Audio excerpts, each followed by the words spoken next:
Salut tout le monde, j'espère que vous allez bien. Bienvenue dans cette nouvelle vidéo d'analyse. Je suis actuellement à Vichy où a lieu le championnat de France d'échecs adultes où s'affrontent 16 joueurs dans la catégorie mixte et 16 joueurs féminines pour le titre de champion et championne de France.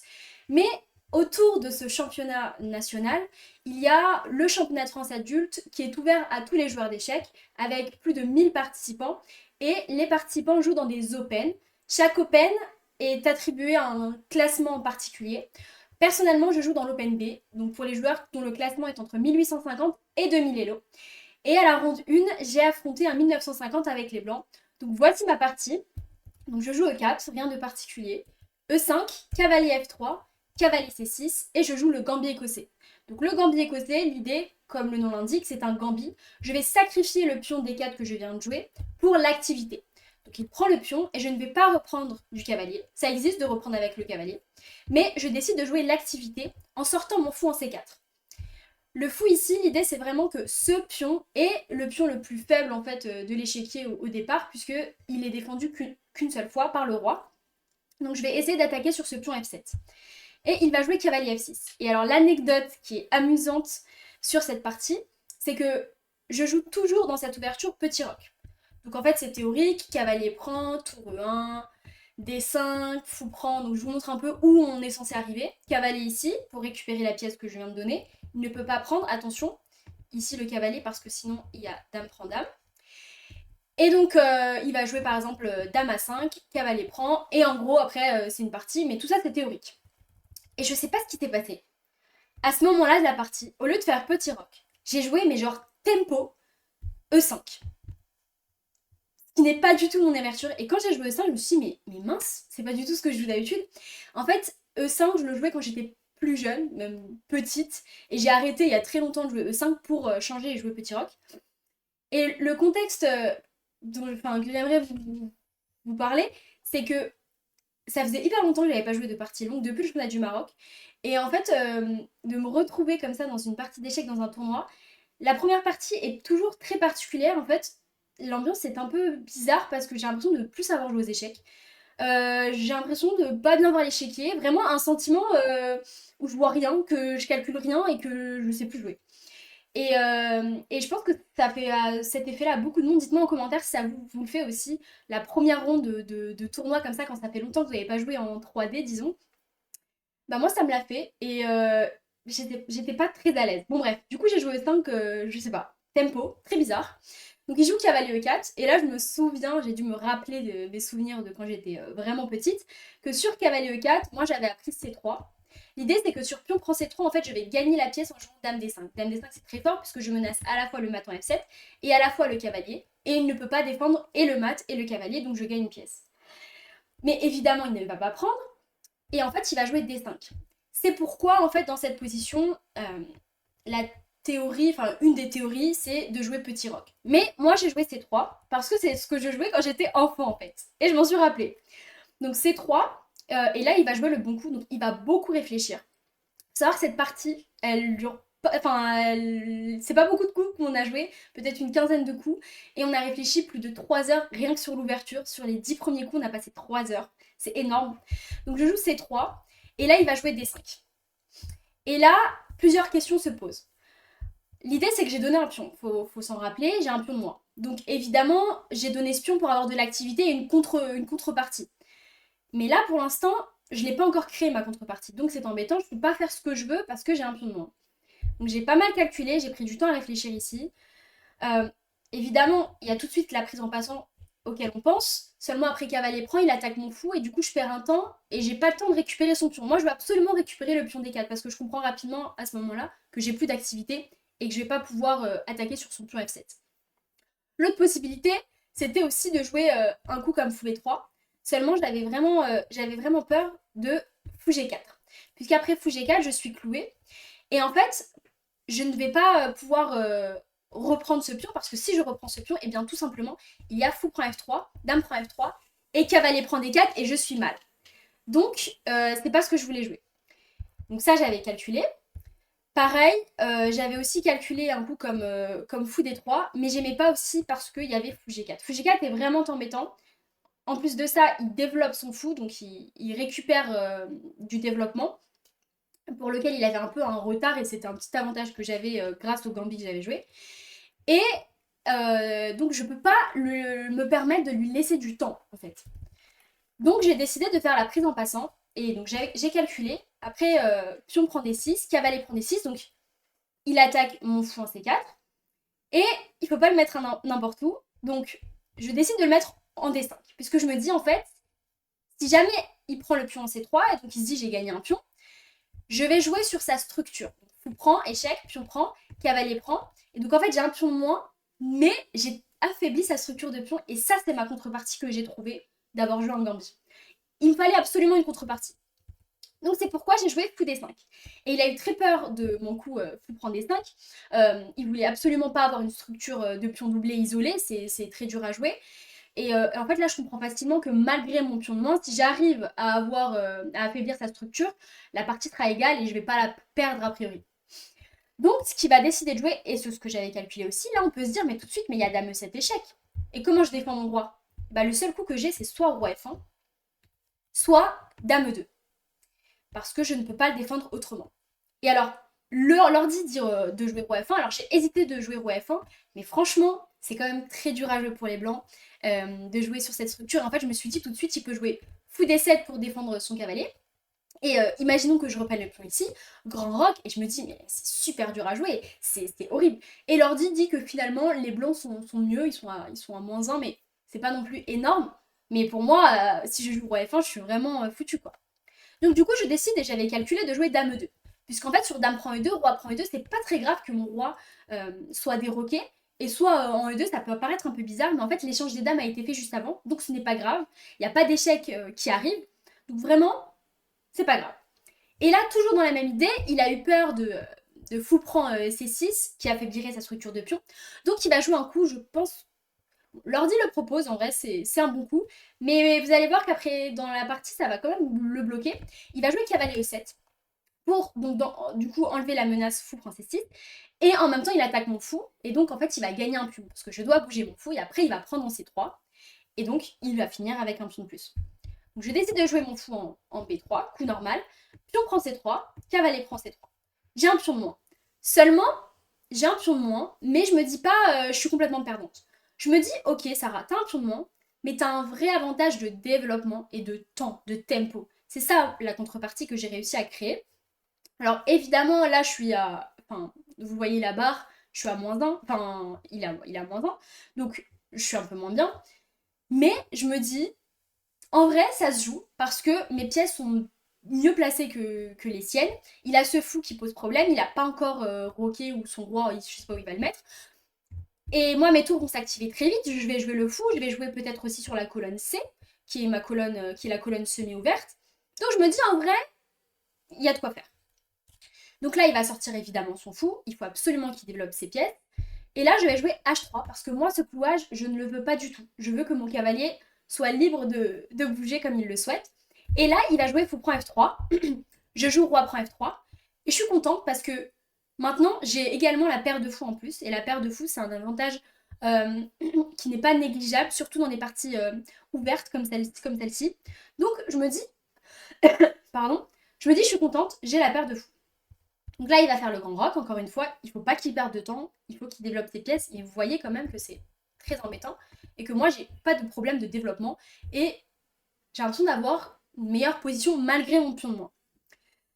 L'ordi dit que c'est à peu près égal, en vérité, et donc là, je vais... L'idée, tout simplement, c'est de sortir ce fou. On est tous d'accord, je veux sortir mon fou. Alors, j'ai très envie de le mettre en F4, en vérité, parce qu'en F4, il a quand même une bonne diagonale, et je pourrais attaquer ce pion C7 plus tard avec, par exemple, tour C1, etc. Seulement, le problème de cavalier F4, si je le jouais maintenant, c'est qu'il y a cavalier G6. Et là, je perds un temps, parce qu'en fait, il développe son cavalier en attaquant mon fou. Moi, je ne veux pas donner mes fous. Là, je comprends rapidement qu'il faut absolument que je garde mes pièces mineures, mon fou, mon cavalier, enfin mes deux fous et mon cavalier, pour arriver à gratter la nulle. Évidemment, dans cette position, je joue pour la nulle. Je n'espère pas gagner cette position. Mais il faut surtout pas que j'échange trop les pièces, parce que si j'échange les pièces, ça va être facile pour lui de gagner la finale avec un pion de plus.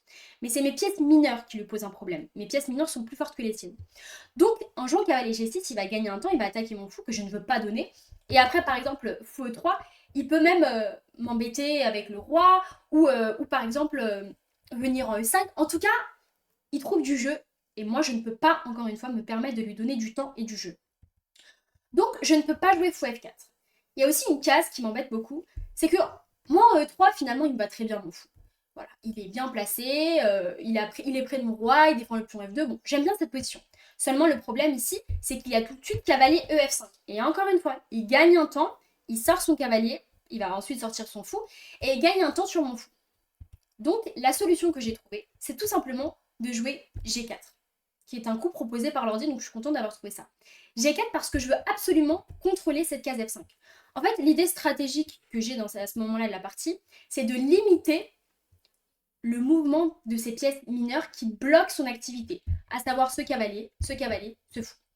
Ce fou pour l'instant est bloqué. Je veux limiter le jeu de ce cavalier et de ce cavalier. Et ça tombe bien parce qu'en jouant G4, je limite le jeu en F5 qui est une très belle case qu'auraient voulu avoir les noirs. Et évidemment, je joue contre ça. Et là, vous voyez qu'en fait, finalement, ce cavalier, il n'a pas de case. Il ne peut aller nulle part. Et donc, ce cavalier, il pourra aller en G6, potentiellement. Mais une fois qu'il sera en G6, je pourrai du coup mettre mon fou en E3 pour activer mes pièces. Donc voilà la solution que j'ai trouvée. Alors, donc je joue G4 et tout de suite, il va pousser avec H5 pour essayer justement de créer un déséquilibre, d'échanger les pions et d'ouvrir sa colonne et puis aussi d'affaiblir ma structure et ce pion-là qui l'embête. Alors, je joue fou E3, c'était toute mon idée. Donc maintenant, après fou E3, il ne peut plus venir en F5 pour gagner du temps et attaquer mon fou et je suis très contente. Alors là, l'ordi propose comme meilleur coup cavalier C6, tranquillement, pour sortir son fou, peut-être mettre le cavalier en E5 après. Voilà, un développement classique. Mais je pense qu'il a vraiment voulu jouer sur l'aile roi. Vous allez le voir dans la partie. Et alors, il faut savoir aussi, très important, qu'à ce moment-là de la partie, il nous reste chacun... alors, je crois qu'il lui reste genre 10 minutes et moi 20 minutes. C'est rien. Vous vous rendez compte, on a joué 16 coups en 3 heures, quoi. C'était vraiment que de l'ouverture. Du coup, je joue fou E3. Et là, il va jouer roi B8. Alors, je me dis, c'est un peu bizarre parce que attention, hein, fou prend H7. Alors imaginons, je joue n'importe quoi. Imaginons qu'il joue tour G8. Fou prend A7 n'est pas du tout une menace, puisque c'est un piège très connu qu'il faut savoir. En fait, il y a B6. Et une fois qu'on a joué B6, le prochain coup, ça va être roi B7. Et en fait, le fou est complètement bloqué. Donc attention, surtout, ne prenez pas le pion dans cette position. Ça, c'est vraiment un classique. Donc en fait, mon fou E3 est juste bien placé. Il va me permettre de lier mes tours entre elles. Seulement, je ne menaçais pas le pion A7. Alors, il joue roi B8. Alors j'ai bien compris parce que je me dis, ben, il faut activer ses pièces, quoi. Et il le fait pas. Bon, tant mieux pour moi. Et là, je décide de jouer tour H6. Alors ça, c'est une imprécision. En fait, mon idée, c'est de me dire que s'il avait changé au coup d'après, j'aurais fait pion prend. Et du coup, il aurait fait tour prend tour, il aurait échangé mes tours. Mais je me dis, en fait, j'ai un pion de moins, j'ai pas forcément envie d'échanger mes pièces. Il faut absolument que je garde mes pièces. Donc je joue tour HC1, seulement c'est un peu bizarre parce que j'ai placé ma tour en C1, j'ai joué ce coup un peu vite en vérité, bon, encore une fois on n'a pas beaucoup de temps. J'ai joué ce coup un peu vite en me disant que j'allais taper sur le pion C7, mais en fait ce pion C7, je vais quand même avoir du mal à l'attaquer, dans le sens où, voilà, déjà comment je peux l'attaquer une deuxième fois? Bah je peux pas, il faudrait que je double mes tours, que je bouge en cavalier, c'est beaucoup trop long. Et puis quand bien même je réussissais à l'attaquer, il lui suffirait de jouer un moment C6 et en fait c'est pas très grave, cette diagonale n'est pas très dangereuse, sachant que ce cavalier là est bien défendu par le fou. Donc tour H1 c'est moche. Il aurait plutôt fallu que je joue tour HE1 ou tour HD1 à la limite, mais que je joue sur les colonnes ouvertes que tour HC1. En tout cas j'ai joué tour HC1. Et sur tour H6, il a pris mon pion. H prend G4, donc je reprends évidemment du pion. Ce pion est très important, encore une fois, pour contrôler la case F5 des cavaliers. Et là, il me joue F5. Alors, F5, j'ai trouvé ce coup très intéressant. En fait, l'idée, et là j'ai beaucoup calculé, c'est que il me pose une question. Encore une fois, moi, ce pion contrôle la case F5, donc j'ai pas envie de le perdre. Et en plus de ça, la menace directe là, c'est tour H3. Donc, imaginons que les blancs jouent, disons, A3. En fait, en vérité, moi j'avais peur de tour H3. roi G2, et tout simplement F prend G4, et j'ai perdu un pion, il a activé sa tour, enfin bref, ça me va pas du tout. Euh, donc ça, je l'avais vu, que je pouvais pas ne rien faire, il fallait que je m'occupe de ce problème de F5. Et maintenant, la question, c'est tout simplement de se dire, bah, j'ai qu'à prendre. Sauf que si je prends, moi, j'ai pas du tout aimé ce qui arrive, c'est qu'il va pouvoir jouer cavalier prend F5, et on retombe dans l'idée de, il développe son cavalier, en attaquant mon fou que j'ai pas envie de donner, et surtout, c'est très chiant, parce que dans cette position, je suis obligée de céder, euh, de céder mon fou. Parce que si je veux défendre ce fou de case noire, imaginons avec fou D2, eh bien, il y a cavalier D4 échec, et je vais perdre ce fou de case blanche, et en plus, pion prend, et j'ai affaibli ma structure de pion. Donc en fait, c'est horrible, je suis obligée de donner un fou, et ça me convient pas du tout. Donc j'ai absolument pas envie de prendre en F5. Alors, ce que j'ai fait d'abord, un petit coup intermédiaire, c'est que d'abord je suis revenue en H1. Pourquoi? Parce que, comme je vous ai dit, j'ai vu la menace de tour H3 au début, donc je me suis dit, je joue tour H1, il va être obligé d'échanger les tours, puisqu'il ne peut pas mettre sa tour autre part, et il ne peut pas la défendre, à moins qu'il joue cavalier G6, mais tour prend, cavalier prend, et en fait son cavalier est dans un coin loin du jeu. Donc je joue tour H1 parce que je me dis, donc, il a pris tour prend H1, tour prend H1, et je suis contente, c'est moi qui ai la colonne H. Et la colonne H peut toujours être très intéressante pour des menaces de tour H8 avec des clouages de fou et potentiellement peut-être un mode du couloir à un moment. En tout cas, cette colonne H, je suis très contente de l'avoir et ma tour est bien plus active que la sienne. Alors, là, il y a toujours le problème F5, on est d'accord. Donc la solution que j'ai trouvée, et c'est ouf parce que je l'ai trouvée vraiment à la dernière seconde, moi dans ma tête je me suis dit mais en fait je suis obligée de faire cavalier, enfin pion prend F5, cavalier prend, et je me suis dit bah ça va être mort quoi. Et à la dernière seconde j'ai vu qu'en fait tout simplement, bah, je pouvais jouer G5. Et c'est ce que j'ai joué. Euh, donc pardon, après tour prend H1, il a, il a joué cavalier G6. Alors il a pas pris le pion parce que du coup après roi prend, mon roi est au centre. Et franchement, je pense que l'ordi dit qu'il faut prendre en G4. Le meilleur coup, c'est F prend G4. Alors, je sais pas pourquoi il l'a pris. En tout cas, je préférais la position avec les tours échangées plutôt que F prend G4 et la tour est encore en H8. Donc, il joue cavalier G6 et je suis contente. Et du coup, c'est à ce moment-là, je me suis un peu emmêlée, c'est à ce moment-là que je me suis dit qu'il fallait absolument que je règle le problème de F5. Et donc, j'ai trouvé le coup G5. En fait, je bloque complètement la structure, puisque maintenant, c'est lui-même qui bloque sa case en F5. Et en plus de ça, j'avance mon pion, et je suis bien. Et en fait, il ne peut pas jouer F4 parce que cette case est contrôlée. Et je suis contente. Et là, vous voyez que la barre, c'est complètement nul. Donc malgré mon pion de moins, la position est complètement nulle. J'ai réussi à jouer sur l'activité en compensation de ce pion de moins. Donc la partie se finit en fait bientôt, vous allez voir. Donc cavalier E5, échec. Alors j'ai pas mal réfléchi, j'hésitais à aller en G2 ou en E2. Alors en E2, j'aimais pas parce qu'en fait il y a cavalier C4 et il attaque ce pion B2 et en même temps mon fou et en même temps il active. Enfin même il aurait pu jouer plutôt même comme ça en fait. Et il va activer son fou. En tout cas j'avais un peu peur. L'ordi dit que ça va, c'est pas très grave roi E2, mais moi ça me faisait peur. Donc je suis plutôt venue me cacher en G2. Et là, il lui reste vraiment 5 minutes à la pendule. Moi, j'en ai 12, 13. Donc, c'est chaud au niveau du temps. Il faut savoir qu'il y a un rajout de 30 minutes au temps au 40e coup. Seulement, on n'est qu'au 22e coup. Donc, vous comprenez bien qu'on est loin des 40 coups. Donc, ça veut dire qu'on va devoir jouer les 18 prochains coups avec 5 minutes au temps. Et c'est très dur. C'est presque du blitz, en fait. Enfin, c'est même du blitz. Après, on a 30 secondes à chaque coup. Donc, ça va. Mais donc, c'est chaud. Et on commence tous les deux à trembler, à paniquer, enfin voilà quoi, c'est chaud. Et en plus, je commence à avoir envie d'aller aux toilettes, enfin horrible. Donc il revient en G6 tout de suite, et là je me dis, ok, le mec il est en train de paniquer, vous avez vu que là en fait il a joué. Donc cavalier 5 échecs, roi G2, et il est revenu en G6. Je me suis dit, mais c'est bizarre, est-ce qu'il veut faire nul? Est-ce qu'il veut gagner du temps? Je sais pas. Mais en tout cas, j'ai senti tout de suite qu'il n'était pas à l'aise et qu'il savait pas trop comment gagner cette partie. Et en fait, c'est clair puisque les blancs sont. Enfin, c'est complètement nul. Et là, je vais jouer. Je me dis, est-ce que je joue roi F3 en me disant peut-être qu'il va répéter, ce sera nul? Je me dis, ok, je vais quand même tenter un truc. Je vais jouer fou T2 parce que j'avais eu cette idée-là quelques coups avant dans la partie. L'idée, c'est de mettre la pression sur ce pion F5 qui est faible. il n'est pas défendu par son pion, et il est défendu que par ce cavalier que je pourrais en fait chasser si je mets mon fou par exemple ici et que j'échange le fou contre le cavalier, eh bien je pourrais récupérer le pion F5 et dans ce cas là j'aurais plus mon pion en moins et en plus si j'arrive à prendre ce pion, ben, finalement j'aurai ces deux pions contre ce pion, avec mon roi de ce côté, peut-être que je vais gagner la finale. Donc fou C2, je me dis j'ai un peu d'espoir. Et là il revient E5, je me dis quand même c'est bizarre, mais qu'est-ce qu'il fait? Il sait pas quoi jouer ou peut-être qu'il essaye de gagner du temps. Il tremble, enfin voilà c'est stressant, il lui reste vraiment 4 minutes à la pendule. Et là, je décide de faire mon idée, c'est-à-dire de jouer fou F4, avec l'idée d'attaquer son cavalier.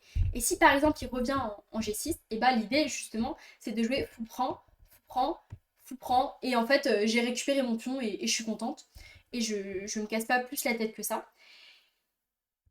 Et en fait j'ai décidé au moment où j'ai joué F4, j'ai un peu hésité quelques secondes et je lui ai proposé nul.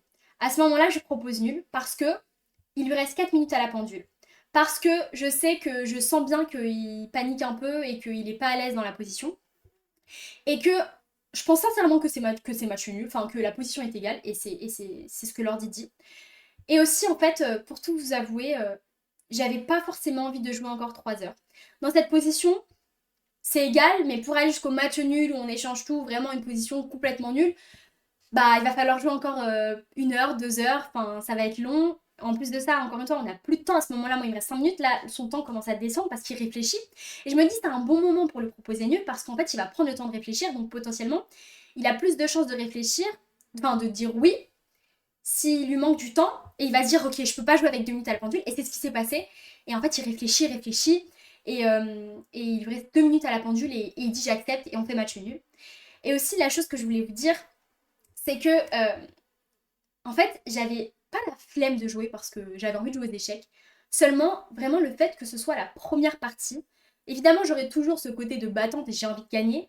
Mais quand la première partie d'un tournoi, en fait, t'es pas encore rentré dans le tournoi. Et c'est très particulier comme sensation. J'ai vraiment l'impression de pas maîtriser le jeu, de pas être dans mon élément. Comme si, vous voyez, les premiers pas dans l'eau d'un nageur qui n'a pas nagé depuis longtemps. Enfin, c'est particulier.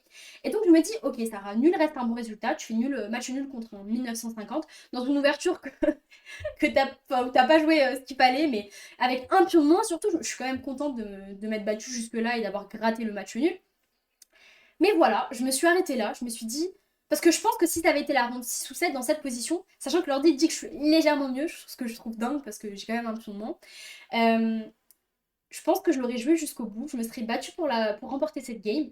Mais encore une fois, dans les conditions, j'avais pas envie de m'embêter. J'avais pas envie de jouer 3 heures dans le stress, dans ceci. C'était la première partie. Et un match nul pour rentrer dans le bain plutôt que de perdre, c'est toujours mieux. Donc voilà, la partie s'est finie sur un match nul. En tout cas, je vous remercie d'avoir regardé la vidéo. Si elle vous a plu, n'hésitez pas à liker, à commenter, à partager et surtout à vous abonner à la chaîne. Merci à toute la force que vous me donnez au quotidien, ça fait vraiment plaisir. Et puis je vous retrouve très bientôt pour de nouvelles vidéos et de nouvelles analyses de ce tournoi de Vichy. Bisous! Ciao!